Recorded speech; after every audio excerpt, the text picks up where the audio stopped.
जादुई दरवाजा। ओम और सूरज दोनों पड़ोसी होने के साथ साथ बहुत अच्छे दोस्त भी थे। ओम जहाँ मेहनत करके काम किया करता, तो वहीं सूरज बिना मेहनत किए ज्यादा पैसा कमाने के लिए दिमाग लगाया करता। ऐसे ही एक दिन सूरज घर पर आराम से बैठा होता है। सूरज को घर पर देखकर उसकी बीवी चुन्नी को गुस्सा आता है। सूरज जी, अब आज भी घर में बैठे हुए हैं। ओम भाई साहब को देखो, सुबह होते ही अपने काम पर निकल जाते हैं। उनसे थोड़ी मेहनत करनी सीख लो। मेहनत करोगे तो आगे तक जाओगे। चुन्नी, सीखना मुझे ओम से नहीं, ओम को मुझसे चाहिए।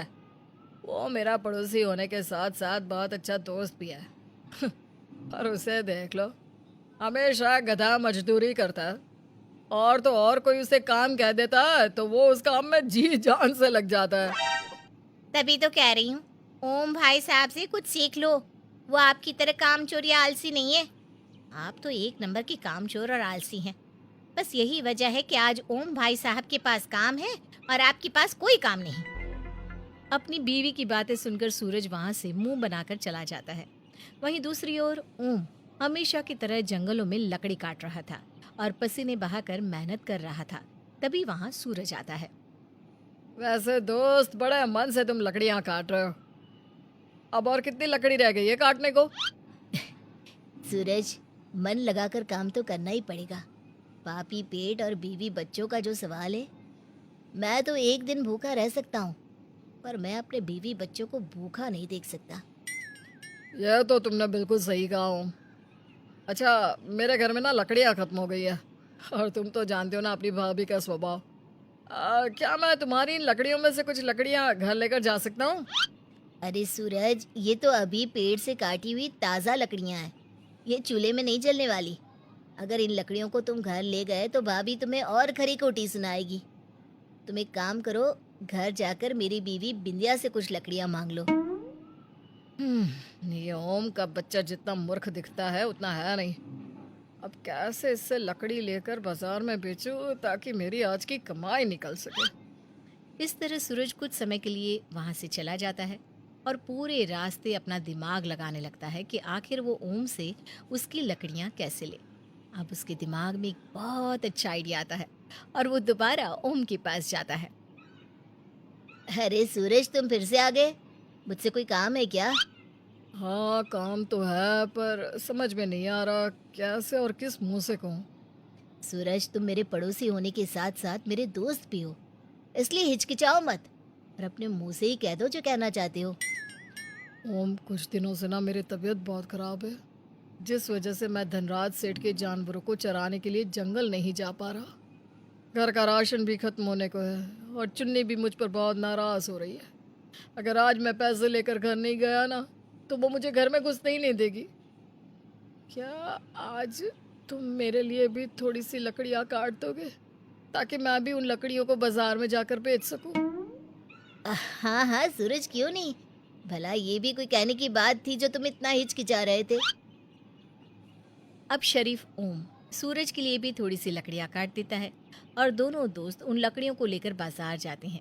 अब ऐसे ही कुछ दिन बीत जाते हैं। एक दिन सूरज की नौकरी चली जाती है, जिसके बाद सूरज ओम के साथ ही उठना बैठना शुरू कर देता है और अपने हिस्से की कुछ लकड़ियां उसी से कटवा कर बाजार में बेच दिया करता। ऐसे ही एक दिन दोनों दोस्त लकड़ियां बेचकर बाजार से घर आ रहे थे। तुम ना सच में बहुत भोले हो। देखो, इस गधे मजदूरी में कुछ नहीं रखा। अगर तुम ऐसे ही भोले रहे ना, तो एक दिन लोग तुम्हारे भोलेपन का फायदा उठा लेंगे, जिस तरह से मैं उठा रहा हूँ। सूरज, आखिर कोई कब तक मेरे भोलेपन का फायदा उठा सकता है और कितना उठा सकता है? वैसे भी मुझे तो मेहनत करने में ही अच्छा लगता है। मुझे आदत नहीं है तुम्हारी तरह शॉर्टकट रास्ते ढूंढने की। इस तरह से दोनों दोस्त जंगल के रास्ते बात करते हुए घर जाने लगते हैं। तभी अचानक से भारी वर्षा होने लगती है।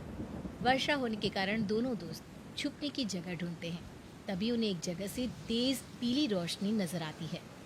सूरज, वो देखो, वहाँ से लाइट जलने की रोशनी आ रही है। मुझे लगता है इस जंगल में किसी का घर है। चलो हम उनसे थोड़ी सी मदद मांग लेते हैं। क्या पता वो हमें सर छुपाने के लिए अपने घर में थोड़ी सी जगह दे दे। हो सकता है, पर मुझे नहीं लगता कि जंगल में कोई रहता होगा। पर अब तुम इतने दावे के साथ कह रहे हो तो चलते हैं।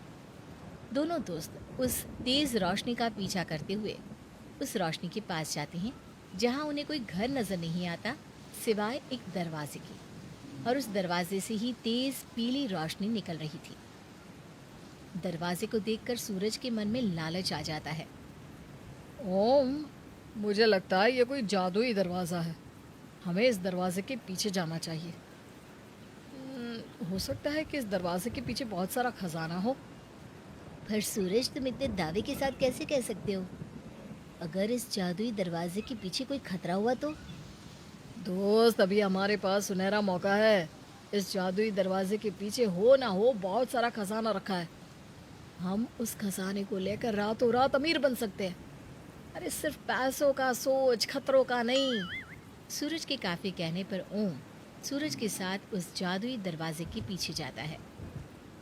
पर उस जादुई दरवाजे के पीछे काफी अंधेरा होता है। अब दोनों दोस्त अपने फोन की लाइट जलाते हैं और अंदर जाते हैं जहां उन्हें एक बूढ़ी औरत मिलती है। कौन आया है इतने सालों बाद मेरे इस घर में? अम्मा, हम है। वैसे आप कौन हो और यहाँ इस जादुई दरवाजे के पीछे क्या कर रही हैं? बेटा, इस जादुई दरवाजे के पीछे बहुत सारा खजाना है। मैं उसकी रक्षा कर रही हूँ। काफी समय से यहीं बैठी हूँ, जिस वजह से मेरी कमर अकड़ गई है और गला सूखता जा रहा है। क्या तुम दोनों में से कोई मेरे लिए पानी ला सकता है? बुढ़िया माँ के कहते ही बिना कुछ सोचे समझे ओम उनके लिए पानी लेने चला जाता है और लालची सूरज की नजरें खजाने को ढूंढने लगती है। मुझे भी इस बूढ़ी औरत की थोड़ी सी सेवा कर देनी चाहिए। क्या पता मेरी सेवा से खुश होकर ये मुझे खजाने का रास्ता बता दे। अम्मा, क्या मेरे लिए कोई काम नहीं है? मैं कब से यहाँ खड़ा हूँ। वैसे भी ना मुझे बूढ़े बुजुर्ग लोगों की सेवा करना बहुत पसंद है। अगर मेरे लायक कोई काम है तो बताइए ना। बेटा, यहाँ बैठे बैठे मेरी कमर अकड़ गई है। तुम मेरी थोड़ी कमर और पैर दबा दो।